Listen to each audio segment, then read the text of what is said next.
కొంతమంది ఏంటంటే అన్న నిజంగా నిత్యం నేను శివారాధన చేస్తున్నాను కదా, మనల్ని ఏమైనా గ్రహాలు ఇబ్బంది పెడతాయా అని అడుగుతారు.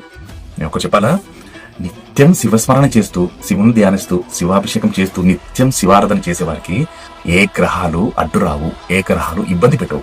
ఒకవేళ నిజంగా గ్రహాల వల్ల నీకు ఇబ్బంది రావాల్సి ఉందనుకోండి, ఇప్పుడు గ్రహాలను ఇబ్బంది పెట్టడానికి వచ్చాయనుకోండి, అప్పుడు గ్రహాలు ఏమనుకుంటాయంటే ఇబ్బంది పెట్టేది ఎవరినో గ్రహాలకైతే తెలుసు కదా, ఆ గ్రహాలు ఏం మాట్లాడుకుంటాయంటే లేదు ఆయన జోలికి వస్తే శివుడు కూడా, ఎందుకంటే శివుడికి కోపం వస్తుంది. ఎందుకంటే నిత్యం శివుని ఆరాధిస్తాడు, నిత్యం శివనామస్మరణ చేస్తూ ఉంటాడు. మాట్లాడితే శివుడు శివుడు శివుడు శివుడు అంటాడు, మాట్లాడితే శివయ శివయ శివయ శివయ అంటాడు. అంటే ఆయన ఎటు మాట్లాడినా శివుడే, ఎటు చూసినా శివుడే, ఏం మాట్లాడినా శివుడే, ఏమో ఆలోచించినా శివుడే. అంత నిత్యారాధన శివునిలో లీలమైనప్పుడు ఆ గ్రహాలు అనుకుంటాయి, ఆహా ఈ వీళ్ళ జోలికి మనం వెళ్ళొద్దు, ఎందుకంటే శివుడు ఊరుకోడు, మహాదేవుడికి కోపం వస్తుందని చెప్పేసి ఆ గ్రహాలు ముందే మాట్లాడుకొని నీ జోలికి రాకుండా ఉంటాయి. ఎందుకంటే ఈశ్వరుడు చెప్తారు కదా, నా భక్తుడు నన్ను నమ్ముకొని ఉన్నాడు, వానికి ఎలాంటి ఇబ్బందులు, ఎందుకంటే నాన్ననే నమ్ముకొని ఉన్నాడు, నాన్ననే అన్ని అనుకొని ఉన్నవాడికి ఏదైనా ఇబ్బంది వస్తే ఒకవేళ ఈశ్వరుడు ఎలా ఊరుకుంటాడు?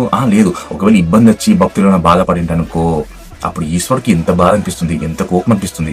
అప్పుడు గ్రహాల పరిస్థితి ఏంటిది అని ఈశ్వరుడు ముందే వాడు నా భక్తుడు కాబట్టి వాడి జోలికి పోవద్దు అని చెప్పేసి ముందే వాటన్నిటికీ చెప్పి ఉంచుతారు పరమేశ్వరుడు. అందుకే నిత్యం శివారాధన చేసే వారికి ఏ గ్రహాలు అడ్డు రావు.